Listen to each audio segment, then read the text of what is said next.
Hi friends, jazz chance കിച്ചണിലേക്ക് ഏവർക്കും സ്വാഗതം. നമ്മളിന്ന് തയ്യാറാക്കാൻ പോകുന്നത് ഈന്തപ്പഴ അച്ചാറാണ്.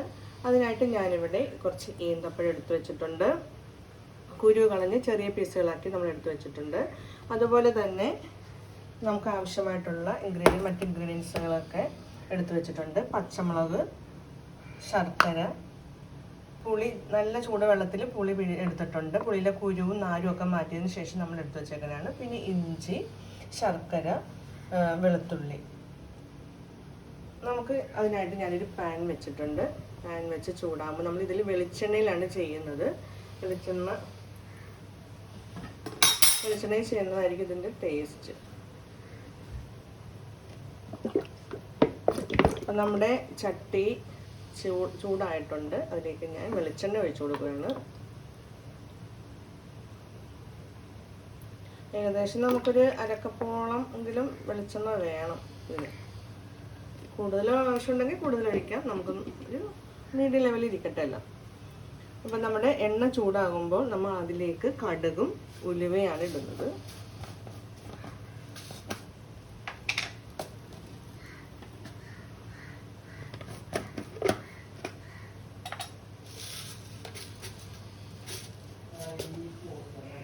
നമ്മുടെ വെളിച്ചെണ്ണ ഇവിടെ ചൂടായിട്ടുണ്ട്. അതിലേക്ക് നമുക്ക് കടുക് ഇട്ട് കൊടുക്കാം.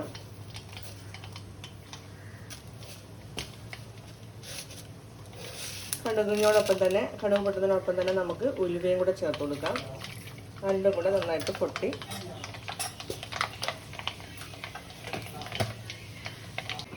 നമ്മുടെ കടുവും ഉലുവയൊക്കെ പൊട്ടിയിട്ടുണ്ട്. കരിഞ്ഞു പോകാതെ നോക്കണം.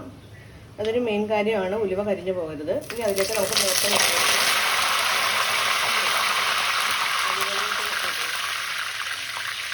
നമ്മൾ എടുത്ത് വെച്ചിരിക്കുന്ന വെളുത്തുള്ളി,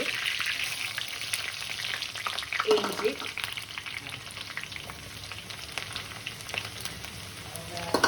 അതിനോടൊപ്പം തന്നെ നമുക്ക് പച്ചമുളകും കൂടി ഇടണം.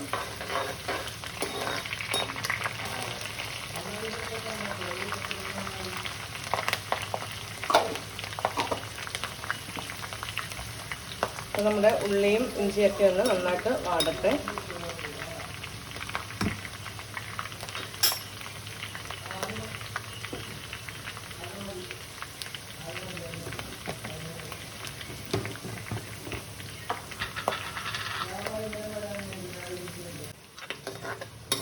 തീ നന്നായിട്ട് കുറച്ച് വെച്ചിട്ട് വേണം നമ്മളിത് ചെയ്യാണ്ട് കരിഞ്ഞു പോകരുത്. ഇപ്പം നമ്മളുടെ ഇതൊക്കെ നന്നായിട്ടൊന്ന് വാടി കിട്ടിയിട്ടുണ്ട്, നന്നായിട്ട് ആയിട്ടുണ്ട്.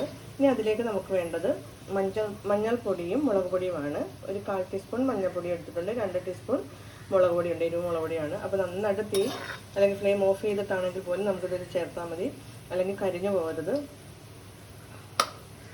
നല്ല എരിവ് മുളക് പൊടി ആയതുകൊണ്ടാണ്. അപ്പോൾ ഈ മുളക് പൊടിയുടെ പച്ചമുളകൊക്കെ ഒന്ന് മാറിക്കോട്ടെ. ഇനി ഇതിലേക്ക് നമുക്ക് നമ്മൾ എടുത്തു വെച്ചിരിക്കുന്ന ഈന്തപ്പഴം, ചെറുതായിട്ട് അരിഞ്ഞു വെച്ചിരിക്കുന്ന ഈന്തപ്പഴം, കുരുവൊക്കെ നീക്കി മാറ്റി വെച്ചേക്കുന്നതാണ്.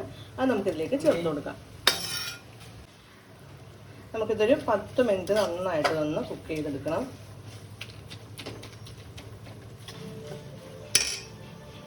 നമ്മുടെ ഡേറ്റ്സൊക്കെ നന്നായിട്ടൊന്ന് കുഴഞ്ഞിട്ടുണ്ട്.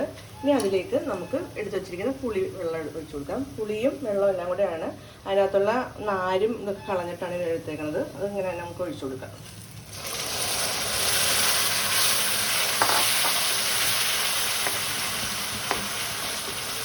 ഇതിലേക്ക് നമുക്ക് ആവശ്യത്തിനുള്ള ഉപ്പിട്ട് കൊടുക്കണം.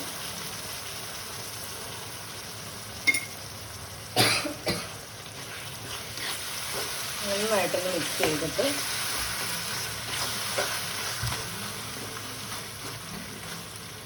ഈ പുളിവെള്ളത്തിൽ കിടന്ന് നന്നായിട്ടൊന്നാകട്ടെ. നല്ല കറുത്ത നല്ല കളറായിരുന്നു കേട്ടോ ഈന്തപ്പഴത്തിന്. ചിലതൊക്കെ നല്ല ബ്രൗൺ നിറം പോലെയൊക്കെ വരുമല്ലോ. ഇത് നല്ല കറുത്തതായിരുന്നു. നല്ല കളർ കിട്ടുന്നില്ല.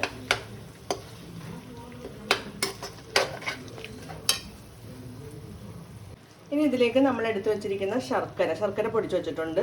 അത് ഇട്ട് കൊടുക്കാം. നമുക്ക് 1 കപ്പോളം നമ്മൾ എടുത്തിട്ടുണ്ട്. നല്ല മധുരവും പുളിയും എരിവും എല്ലാം കൂടി ചേർന്നതാണല്ലോ ഇതിൻ്റെ ടേസ്റ്റ്. ഇനി ഞാൻ തിളപ്പിച്ച് കുറച്ച് വെള്ളം എടുത്ത് വെച്ചിട്ടുണ്ട്. നന്നായിട്ട് തിളപ്പിച്ച വെള്ളമാണ് എടുത്തേക്കുന്നത്. അതുകൂടെ നമുക്ക് ഒഴിച്ചു കൊടുക്കാം. കുറച്ച് ഒഴിച്ചിട്ടുണ്ട്.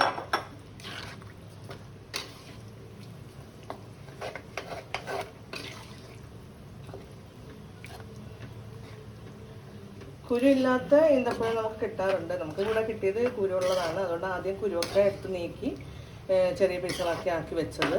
നമുക്കിത് എളുപ്പത്തിൽ ചെയ്യാൻ പറ്റുന്നൊരു അച്ചാറാണിത് കേട്ടോ. നമ്മുടെ ബിരിയാണിക്കും നെയ്ച്ചോറിനൊക്കെ പറ്റിയ അടിപൊളി ഒരു അച്ചാറാണിത്.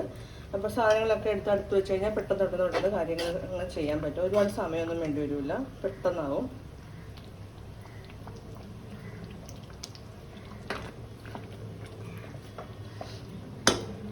ഒത്തിരി വെള്ളം ഒഴിക്കാം.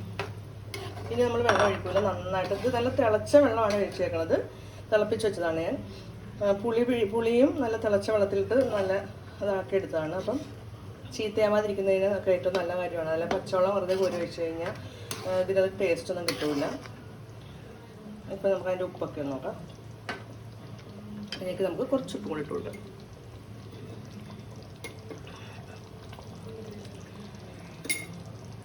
അങ്ങനെ നമ്മുടെ ഈന്തപ്പഴ അച്ചാർ റെഡി ആയിട്ടുണ്ട്. വളരെ ടേസ്റ്റിയാണ്, നല്ല അടിപൊളിയാണ് കേട്ടോ. വെറുതെ ഒക്കെ തിന്നാൻ തോന്നും നമുക്ക്. ആവശ്യത്തിന് എരിവ്, ഉപ്പ്, പുളി എല്ലാം ഉണ്ട്, നല്ല കറക്റ്റായിട്ട് വന്നിട്ടുണ്ട്, നല്ല കുറുകിയിട്ട് വന്നിട്ടുണ്ട്. ഇത് നമുക്ക് ചൂടൊക്കെ മാറിയതിന് ശേഷം നല്ലൊരു ചില്ല് കുപ്പിയിലിട്ട് വെക്കാം. 2 ദിവസമൊക്കെ പുറത്ത് വെക്കാം. അത് കഴിഞ്ഞിട്ട് നമുക്ക് ഫ്രിഡ്ജിലൊക്കെ വെച്ച് സൂക്ഷിക്കാം ബിരിയാണിയോടൊപ്പം. അല്ലാതെ എങ്ങനെ വേണമെങ്കിലും നമുക്ക് കഴിക്കാം. ഒരു കെമിക്കലോ ഒന്നും തന്നെ ഇല്ല. ആവശ്യത്തിന് വെളിച്ചെണ്ണ, പിന്നെ മുളക് പൊടി, മഞ്ഞൾപ്പൊടി മാത്രമാണ് നമ്മൾ ചേർത്തേക്കുന്നത്. പിന്നെ ബാക്കിയുള്ള ഇൻഗ്രീഡിയൻസ് എല്ലാം ഞാൻ കാണിച്ചാണ്. അതെല്ലാം കൂടി ചേർത്താണ് നമ്മൾ ചെയ്തേക്കുന്നത്. ഇനി ഫ്ലെയിം ഓഫ് ചെയ്യാം. നമുക്ക് നല്ല ടേസ്റ്റാണ് കേട്ടോ. നമുക്ക് വീണ്ടും തിന്നു കഴിയുമ്പോഴത്തേക്ക് വീണ്ടും തിന്നാനായിട്ട് തോന്നും. എനിക്ക് ഭയങ്കര ഇഷ്ടമാണ്. ഇത് അടിപൊളിയായിട്ടുണ്ട്. അപ്പോൾ എല്ലാവരും ഈന്തപ്പഴ ഈ ക്രിസ്മസിന് നിങ്ങൾ സ്പെഷ്യലായിട്ടൊരു ഈന്തപ്പഴ അച്ചാർ തയ്യാറാക്കി നോക്കണം. എല്ലാവർക്കും ഇഷ്ടപ്പെട്ടാൽ ലൈക്ക് ചെയ്യണം, ഷെയർ ചെയ്യണം, കമൻറ്റ് ചെയ്യണം. സബ്സ്ക്രൈബ് ചെയ്യാത്തവരാണെങ്കിൽ സബ്സ്ക്രൈബ് ചെയ്ത് ഞങ്ങളെ സപ്പോർട്ട് ചെയ്യണം. താങ്ക്